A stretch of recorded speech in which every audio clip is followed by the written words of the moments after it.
Hello everyone, welcome to my channel. ඉංග්‍රීසි කතා කරනකොට ඔයාට සාමාන්‍ය ජීවිතේදී මෙන්න මේ වාගේ වාක්‍ය කියන්න වෙනව නේද? ඔයා ඇති වෙන්න කෑවද? ඔව්, මම ඇති වෙන්න කෑවා.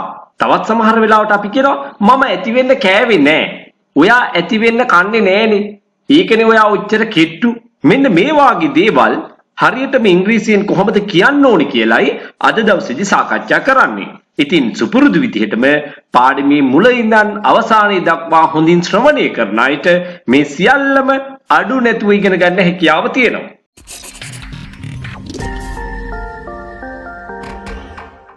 ඔයා ඇති වෙන්න කෑවද? ඔයා කෑවද කියලා අපි අහන්නේ did you eat? අපි දැන් කරන්න ඕනේ enough කියන වචනය අන්නේ ක්‍රියාපදයෙන් පසුව eat කියන ප්‍රධාන ක්‍රියාවෙන් පසුව භාවිත කිරීම. අපිට මේක emphasize කරලා කියන්නත් හැකියාවක් තියෙනවා. ඒ කොහොමද? ate කියන ක්‍රියාපදය නිර්මාණය වෙලා තියෙන ආකාරය. ඒ කියන්නේ did කියන උපකාරක ක්‍රියාවයි eat කියන වර්තමාන ක්‍රියාවයි එකතු වීමෙන් තමයි ate කියන එක නිර්මාණය වෙන්නේ. නැවතත් කියන්නම් eat කියන වර්තමාන ක්‍රියාවට did කියන උපකාරක ක්‍රියාව එකතු වීමෙන් තමයි ate නිර්මාණය වෙලා තියෙන්නේ. ඉතින් මෙන්න මේ නිර්මාණය වූ ආකාරය අපි සඳහන් කළොත් අපි මේ අදාළ ක්‍රියාව අවධාරණය කරනවා වෙනවා. ate කියන වචනේ ඉවත් කරලා did eat අපි භාවිතා කරනවා. කොහොමද? Yes, I did eat. Yes, I did eat enough. ඔව්, මං ඇති වෙන්න කෑවා. අන්න අවධාරණය කිරීමක් කරන්න අපිට හිම යොදා ගන්නත් පුළුවන්. Did you drink enough? ඔයා ඇති වෙන්න බිව්වද? Yes, I drank enough. Or else you can say I did drink enough. ඔව්, මං ඇති වෙන්න බිව්වා. Did you rest enough? ඔයා ඇති වෙන්න විවේක ගත්තද? Yes, I rested enough. ඇත්තටම මේ rested කියන වචනේ අතීත කාලයේදී වඩාත් නිවැරදි වෙන්නේ rested කියලා උච්චාරණය කරනකොට. Yes, I rested enough. අපිට ක්‍රියාව අවධාරණය කරලා පෙන්වන්න ඕන නම් කොහොමද කියන්න ඕනේ? I did rest enough. Yes, I did rest enough. Did you sleep enough? ඔයා ඇති වෙන්න නිදාගත්තද? Yes, I slept enough. ඔන්න අපිට දැන් ක්‍රියාව අවධාරණය කරන්න ඕනේ. එතකොට අපි කොහොමද කියන්නේ? Yes, I did sleep enough. ඔයා ඇති වෙන්න කනවද? Do you eat enough? ඔන්න දැන් වර්තමාන කාලයෙන් ප්‍රශ්නයක් අහනවා. ඔයා ඇති වෙන්න කනවද? Do you eat enough? ඔයාගේ පුරුද්දක් විදිහට ඔයා ඇති වෙන්න කනවද? Do you eat enough? Yes, I do eat enough. අන්න මම කෙලින්ම ක්‍රියාව අවධාරණය කරලා තියෙනවා. ඔව්, මම ඇති වෙන්න කනවා. Yes, I do eat enough. You don't eat enough. ඔයා ඇති වෙන්න කන්නේ නැහැ. එතකොට අනිත් එක්කෙනා උත්තර දෙනවා No, I do eat enough. No, I do eat. නෑ මං ඇති වෙන්න කනවා. You don't eat enough. That's why you are so weak in health. You don't eat enough. That's why you are so weak in health. ඔයා ඇති වෙන්න කන්නේ නෑ. අන්න ඒ නිසායි ඔයා ඔච්චර weak කියන්නේ දුර්වල. In health, සෞඛ්‍යයෙන්. මේ කියන්නේ එතකොට මොකක්ද? ඔයා ඇති වෙන්න කන්නේ නෑ. අන්න ඒ නිසායි ඔයා ඔච්චර සෞඛ්‍යයෙන් පිරිහිලා තියෙන්නේ, දුර්වල වෙලා තියෙන්නේ. ඔන්න තව කෙනෙක් මෙහෙම කියනවා. I didn't eat enough. I didn't eat enough. මං ඇති වෙන්න කෑවේ නෑ. I didn't eat කිව්වොත් මම කෑවේ නෑ. අන්න enough කියන පදේ දාපුවම බලන්නකෝ ඒකේ අර්ථය.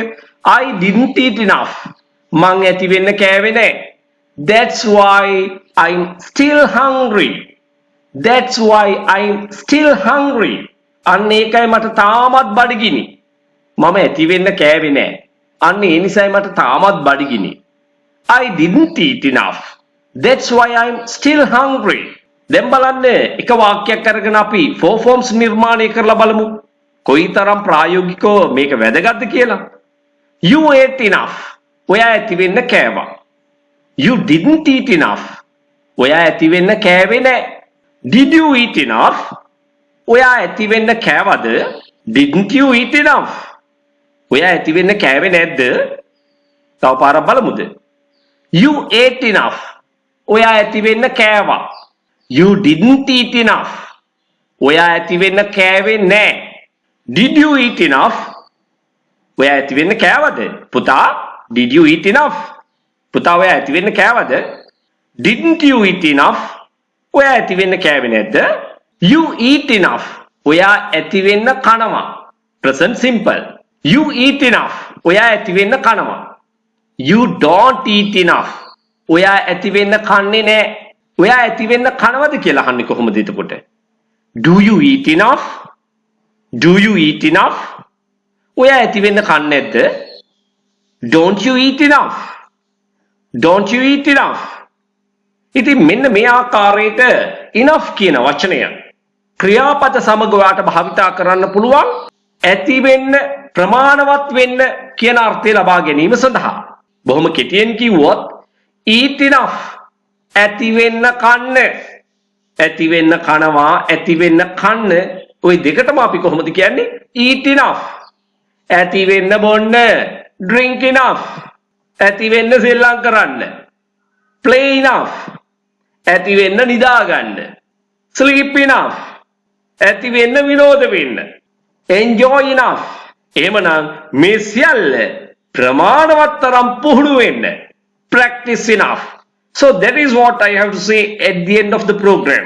මෙන්න මේ වාගේ වීඩියෝ ඔයාට අප්ලෝඩ් කරපු ගමන් දැනගන්න නම් ඔයා channel එක subscribe කරලා තියාගන්න අමතක කරන්න එපා. ඔයා කොච්චර ඉගෙන ගත්තත් තාමත් ඉංග්‍රීසි කතා කරන්න බෑ නේද? ඔයා කරන්න ඕනේ ඉගෙන ගන්න ක්‍රමයේ වෙනස් කරන එක. ඉංග්‍රීසි තාමත් කතා කරන්න බැරි වෙන්නේ හේතුව ඒ සඳහා පුහුණුව අත්‍යවශ්‍ය වෙන නිසා. ඒ සඳහා ඔයා තෝරගන්න ඕනේ පිරිස අඩු පන්තියක්. මෙන්න මේ පන්තිය ඔයාට වඩාත් සුදුසුයි කියලා මම හිතනවා. 3 ශ්‍රේණියේ සිට 11 ශ්‍රේණිය දක්වා පාසල් යන දුවල පුතාලට ගෲප් ක්ලාස් එකකට සම්බන්ධ වෙන්න පුළුවන්. එක කණ්ඩායමක මම තියාගන්නේ 10 දෙනෙක් පමණයි උපරිම වශයෙන්. මාසෙකට පැය 8ක් උගන්වනවා රුපියල් 2000යි පන්ති ගාස්තුවේ. ඉන්ඩිවිජුවල් ක්ලාස් එකකට ඒ කියන්නේ තනි පුජ්‍යල පන්තියක් සඳහා පැය 8ක් වෙන් කරනවා ගාස්තුව රුපියල් 8000යි. මේ සියල්ලම මාර්ගගත ක්‍රමයට ඒ කියන්නේ ඔන්ලයින් ක්ලාසස් ක්‍රමයට තමයි පවත්වාගෙන යන්නේ. සාමාන්‍ය පෙළ විභාගයෙන් පසු ඒ වගේම මෙවර උසස් පෙළ විභාගයෙන් පස්සේ සිසුන්ට නේවාසිකව පුහුණුව ලබා ගන්න පුළුවන් දින 21ක්. මේකේ විශේෂතා ගොඩක් තියෙනවා.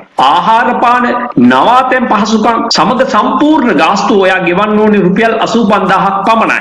ඒ විතරක් නෙවෙයි පාඨමාලාව සාර්ථකව නිම කරන අයට ඒ අයගේ දක්ෂතා අගයමින් සහතික පත්‍රයක්ද නොමිලේම පිරිනැමෙනවා. වෙනත් කිසිදු මුදලක් අය කරන්නේ නැහැ. දැනටමත් විදේශගතව හෝ විදේශගත වීමට බලාපොරොත්තු වෙන සිටින අයට, වැඩිහිටියන්ට, විවිධ වෘත්තිකයන්ට ඒගොල්ලන්ටත් නේවාසික පුහුණු පාඨමාලාව සඳහා සම්බන්ධ වෙන්න පුළුවන්. ආහාර පාන, නවාතැන් පහසුකම් මේ සියල්ල සඳහාම ගෙවිය යුත්තේ රුපියල් 85000ක් පමණයි. පාඨමාලාව සාර්ථකව නිම කරන අයට සහතික පත්‍රයක්ද පිරිනැමෙනවා. මේ නේවාසික පුහුණු පාඨමාලා සඳහාද බඳව ගන්නේ උපරිම වශයෙන් එක කණ්ඩායමකට 10 දෙනෙක් පමණයි. ඒ වගේම වැඩිහිටිය අයට ඔන්ලයින් ක්ලාසස් පැවැත්වෙනවා. එක කණ්ඩායමකට උපරිම වශයෙන් බඳව ගන්නේ 8 දෙනෙක් පමණයි. ගාස්තුව මාසිකව රුපියල් 3000යි. ගෲප් ක්ලාස් එකකට සම්බන්ධ වෙන්න බැරි අයට තනි පුජ්‍යල පන්තියක් ඉන්ඩිවිජුවල් ක්ලාස් එකක් arrange කරගන්න පුළුවන්. මාසෙකට පැය 8ක්ම දෙනවා. රුපියල් 10000ක් පමණයි අය කරන්නේ. ඔයාට කැමති වේගෙන්, ඔයාට කැමති විදිහට ඉගෙන ගැනීමේ අවස්ථාව ලැබෙනවා. ඉතාලම අඩු මුදලකට ඔයාට උගන්වන්නත් පුළුවන්. එහෙමනම් එක පන්තියක අවම වශයෙන් 100 දෙනෙක්වත් දාගන්න ඕනේ. එතකොට සිද්ධ වෙන්නේ ඔයාට හුදෙක් දේශනයකට සවන් දෙන්න විතරයි. ඔයාට මාත් එක්ක කතා කරන්න, ඉංග්‍රීසි කතාව පුහුණු වෙන්න කිසිම අවස්ථාවක් ලැබෙන්නේ නැහැ. එහෙමනම් ඒ තුලින් ඔයාගේ ඉංග්‍රීසි කතා කිරීමේ හැකියාව දියුණු කරගන්න කිසිසේත් හැකි වෙන්නේ නැහැ. අන්න ඒ නිසා තමයි මේ සියලුම පන්ති සඳහා කුඩා කණ්ඩායමක් පමණක් බඳව ගන්න. පුහුණුව වැඩි වෙන තරමට කතා කිරීමේ හැකියාව අනිවාර්යයෙන්ම ඇති වෙනවා. මම මුලින්ම කිව්වනේ ඔයාට තාමත් ඉංග්‍රීසි කතා කරන්න බැරි වෙන්න හේතුවක් තියෙනවා. ඒ නිසා ඔයා ඉගෙන ගන්න ක්‍රමය වෙනස් කරන්න. ඔයා මාත් එක්ක එකතු වෙන්න කැමති නම් දැම්මම තිරේ දිස්වන අංකයට WhatsApp පණිවිඩයක් යොමු කරන්න. මේ පණිවිඩය ඔයාට වැදගත් නොවුනත් ඔබේ නෑදෑ හිත මිත්‍රයෙකුට වැදගත් වෙන්න පුළුවන්. ඊගොල්ලන්ගේ දුවල පුතාලට වැදගත් වෙන්න පුළුවන්. ඒ නිසා මේ පණිවිඩය හැකිතාක් දුරට share කරන්න. Thank you everyone.